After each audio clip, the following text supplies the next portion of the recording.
My main takeaway was that the growth of mining that's so necessary in the future to supply the world with critical minerals will not happen if we don't rebuild and maintain trust with society.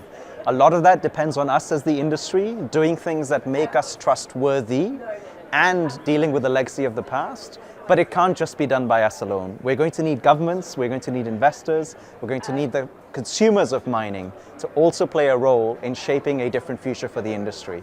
And until and unless people believe that mining in the future will be different to what mining in the past has been, the growth in mining won't happen. I'm particularly interested in the global south. I come from the emerging world, and unfortunately countries in Asia, Latin America and Africa are not often represented in the most important mining conversations, even though a lot of mining happens in those places. So I'm really passionate about countries that are hosts to mining operations and about companies that prioritize the global south. And on the panel, in fact, we discussed how the problem of talent in the Western mining world can be fixed if we have an immigration policy that's supportive to bringing talent from countries in the global south. It's really important that the whole mining value chain comes together, because where we are the start of almost every product's value chain. There's almost nothing in this world that exists if it's not mined or it's grown. And for a long time, people have taken that for granted.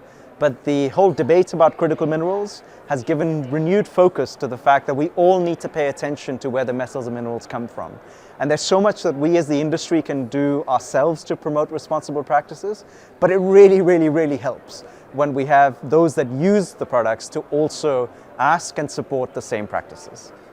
What I'm most looking forward to is to hear the perspectives of the leaders of tomorrow. The young people that are here at this conference, thanks to the organizers, they are going to be the voice of conscience for us, to help us see the kind of industry that we need to build to the future. It doesn't happen very often, so I'm really looking forward to that intergenerational conversation.